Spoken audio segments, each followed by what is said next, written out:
So as you can see from the title, this is a video, to be honest with you, I've thought about for a while whether I should make it or not. And I want to clarify a few things. This is not a refutation. This is not me atting someone. This is a mere review of Islamic finance guru, IFG. And what I think of IFG, I think because there's a lot of similarities in exactly what I speak about and obviously what IFG speak about, there is some mutual understanding. And so I think it's important to give my insight, clarification, whether I would recommend them, whether I would not. So make sure you stay until the end, really understand exactly where I'm coming from and understand my points. And so, yeah, hopefully you can take some benefit from this. I guess I do want to start by saying that actually IFG and the guys down at Islamic Finance Guru have a lot of good. They say a lot of good. And I actually agree with some of the things that they say. For example, I think they have some really good articles on Forex. And I think they have some really good articles on some topics that unfortunately not many people are speaking about. Because I think the problem is today we have the people of knowledge, because there are new schemes always coming along, it's difficult for the people of knowledge to also then be well equipped in what is the way when it comes to the financial side. What is, is Forex permissible? Is dropshipping permissible? So on and so forth. So I think IFG are doing a lot of good work and I think a lot of the advice is great. I think that they are correct in some of the things that they say. And I think that they're doing a lot of work with Muslim businesses, which is amazing. So look, if anyone from IFG is watching this, I genuinely want to say this is not me against you. I like you guys are good, you guys are brothers in Islam and that's important. But I think it's important to highlight the other side as well. And I guess one would look at myself and say maybe he doesn't dip and dive with the grey, and so I want to clarify on that. There are certain things that are permissible in Islam and there are certain things that are clear-cut haram. Now, obviously, when it comes to Islamic finance, a lot of the times we see ourselves dealing with riba. We see ourselves dealing with something which is not permissible. Now, I'm not going to go into the specifics. I am not in a place to now start giving fatwas. I am not in a place where I am going to start refuting someone, but it's important to share the knowledge. Riba is obviously one of the greatest major sins in Islam. And it's something we have to avoid as always. I have a slight problem. I agree with a lot that IFG have to offer, though I disagree with some parts. And I think it's important for you guys to understand this. And I think it's also important, maybe IFG can take this on board and implement this more as well. I don't want to pick out certain videos. You guys can go and do your research. And I'm obviously saying this from an avenue of I've seen these videos and I know these videos are made, and I'm gonna keep it very generic. This is not a refutation video. There are some videos on TikTok that I massively disagree with. And some of the videos are, for example, about stocks. Some of the videos are about car leasing. And there are other articles, for example, about credit cards. There are certain things I don't agree with, and I will explain why. Look, when it comes to TikTok, let's be honest. Most of the people watching TikTok, or a lot of the people watching TikTok rather, are less than 20, 25. The age demographic on TikTok is actually quite young. And so we have to be very careful when we're giving knowledge, Islamic knowledge, on TikTok. Because if I now go out and say, oh guys, most of the time something is permissible, then the viewer isn't going to see that as I need to go do my own research. They're going to see that as Abu Musa said, most of the time it's permissible. Well, hopefully it's okay. And that's far from the truth. And so IFG did make a video suggesting that car leasing, majority of the times is permissible. And that unfortunately is not true, because we know that late fees are not permissible. Late fees in essence are riba, it's excess, it's something which was never agreed beforehand in the contract. And so, majority of our scholars, majority of our people of knowledge will classify riba as interest. Now, that's not just me, by the way. That's not just my shuyukh. That's not just my people of knowledge. In fact, I did raise this point with IFG. The muftis that IFG use themselves actually said late fees are not permissible. And I did actually, comment under the video and say, look guys, I don't want to be that guy. And I still don't want to be that guy, but late fees are not permissible. The reply was, look, it's a difference of opinion. well, how can it be a difference of opinion when the muftis that you take your knowledge from also say that late fees are not permissible? How much of a difference of opinion are we going to say? Are we now going to make everything a difference of opinion? Or is it just a case of, by the way, guys, we have to be very careful with our words. Because here we're saying majority of the time, car leasing, HP, PCP is okay. If we're making that statement, then how can we now turn around and say, oh, but actually, if you look at it, their muftis are saying late fees are not permissible. The people of knowledge, generically speaking, late fees are not permissible. It is excess, right? And so majority of people of knowledge will say that late fees are not okay. It's riba, basically. If that's the case, then majority doesn't make sense because it's a contradiction. So these things are important. We have to be very careful. And I would suggest that it's just a case that you cannot make these 15 or 20-second videos on TikTok and just say, yeah, we're good. Because it makes it difficult, And guess what? The viewer's going to take that as take it to my family and say, well, actually, IFG said it's okay. You know what I mean? We have to take some sort of responsibility, I guess. And that's all I'm saying. There has to be an element of responsibility. Now, whether there's a difference of opinion or not, look, I am strongly with the side that there isn't a difference of opinion. And look, IFG do say, and again, I've read some of the articles, you guys can do this yourself. This isn't a refutation video, but IFG do sometimes say that, late fees and interest is hardwired into our system.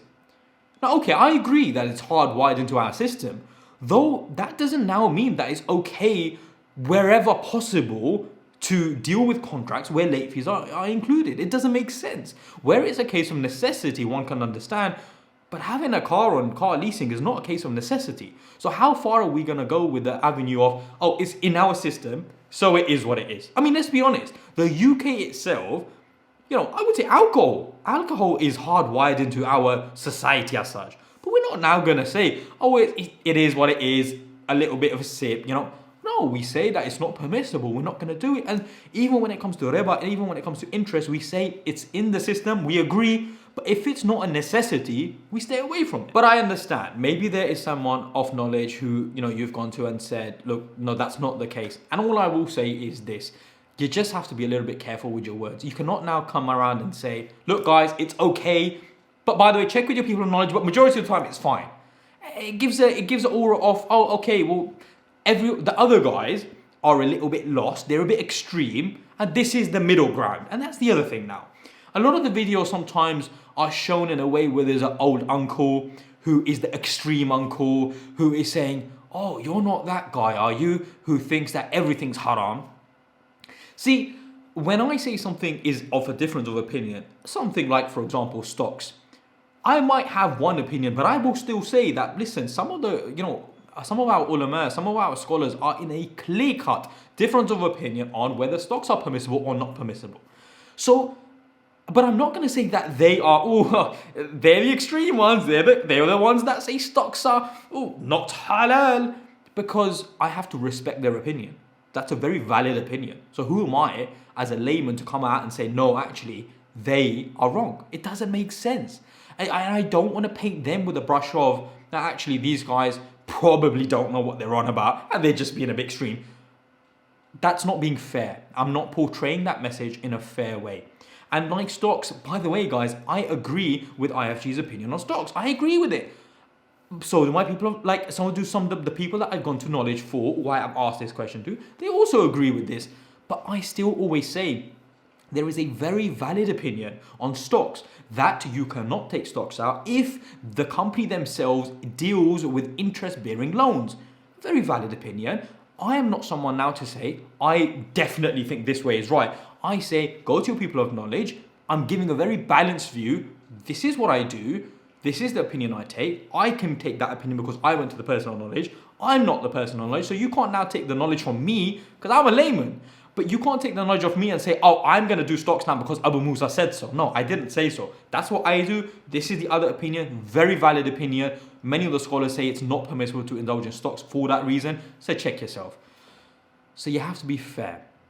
And when it comes to giving responses about our deen is very, very tough on these matters. Like it's upon us. It is upon us. It's our responsibility. So my message is just this.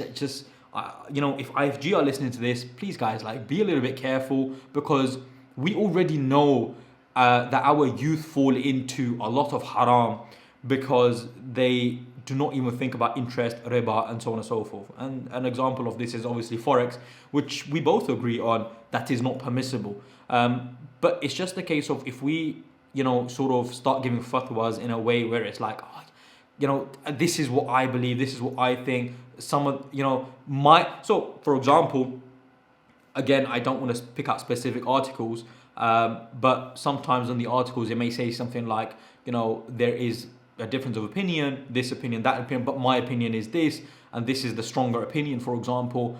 And I can understand that, but that definitely isn't the stronger opinion, right? And for example, credit cards, okay, there are two opinions apparently now.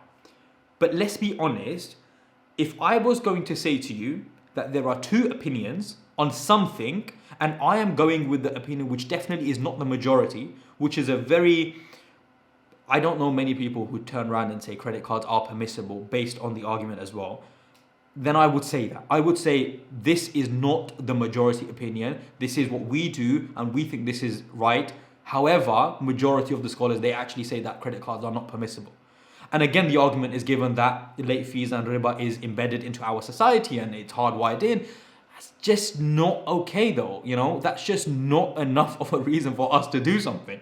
When it's a case of necessity, I can understand. When it's a case of necessity, the people of knowledge do understand. I'm not someone of knowledge, but when it's not a case of necessity, well, how far does it go? How far does it go? If it's just in our society, it doesn't matter. That's not true.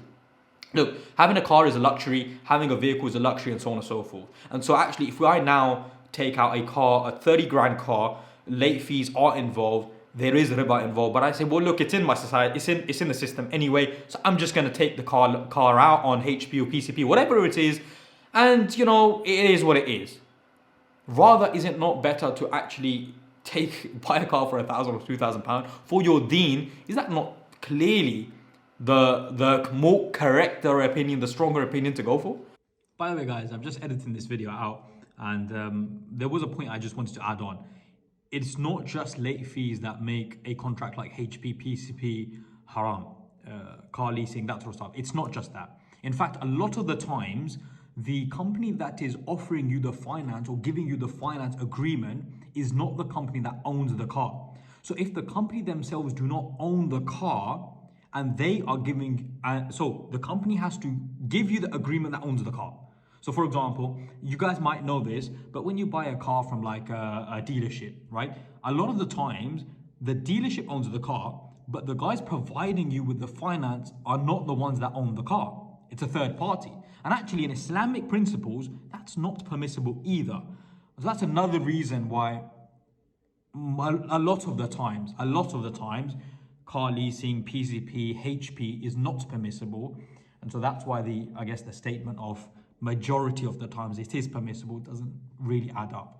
So I would say no problem. If someone has a difference of opinion on something, that's fair enough. But I think it needs to be highlighted because currently some things are just being pushed as if it's the norm, as if it is permissible and this is the way. And I think the other side is being let down and not given its full right. I think that's my general opinion. And as someone who tries to adhere to, maybe I would say I stay away from the grey side as much as possible. I try not to delve into the grey side. That's all I would suggest. That less, as Rasulullah sallallahu alaihi wasallam advised us, to stay away from the grey. And so if we are going to share the knowledge, let's at least give the full right to the other side. Let's at least give the full right to the other opinion. And let's refrain from maybe giving straight up, this is permissible, this is not permissible, on places like TikTok, where the demographic is young, 30 seconds, 50 seconds, and we're just giving our fatwas. It's just not appropriate. I don't believe so. And I think the guys at IFG genuinely are mature, and I genuinely think good of them, and I genuinely think that I hope they can understand where this is coming from. Now, I could have done this in a private situation, but I think it's important actually when something is spoken about widely. And I'm not out here refuting them as such. This is not a refutation. I'm not in a place to refute them as such. But it's more of an advice to them and the viewers to say, look guys, just be a little bit careful. You do not want to be falling into sin. If you now take out a car finance, car lease, credit card, a mortgage, based on the fact that, oh, you know what, guys, this is the most permissible way, so it's fine, that we have to be careful of that. If now you do that, you could be in that agreement for 3, 5, 6, 7 years, you know, not 100, but, you know, 40, 50 years. And so you do not want to, you know, you do not want it to be where you die in that agreement when that agreement was never permissible in the first instance. Just be careful. That's what I would say. I genuinely have good, I think, and I want to conclude with this. The guys at IFG are doing a lot of good. There's a lot of good that they share. And I genuinely think that there's a need for what they do. I think sometimes as brothers, you know, it's okay to advise. And I hope IFG can see that, and I hope the viewers can see that as well. I'm not the sort of guy who comes at people for the sake of coming at people, and this isn't that I'm coming at them, but I think it's important to highlight these points. Just be careful, not fall into the grey area. We have a lot of mutual, you know, grounds that we speak on, and I hope you can take this on board as sort of nice nasiya, you know what I mean? And I am always open to taking criticism as well. I'm sure I'm always going to do something wrong as well. So if there's ever something that I've done wrong, please, you know, reach out. Wallahi, I would love for someone to reach out to me and say, by the way, I don't think this was right. I don't think, and I would, you know, I would like to do as many fixing as I can, because I'm always going to make mistakes. But I hope, inshallah, this video is of benefit. I hope you can take some good. Just be as careful as you can when it comes out to taking out agreements and so on and so forth. May Allah reward you, and, you know, correct our intentions, all our intentions when it comes to these endeavors. Barakallahu feek. Assalamu alaikum wa rahmatullahi wa barakatuh.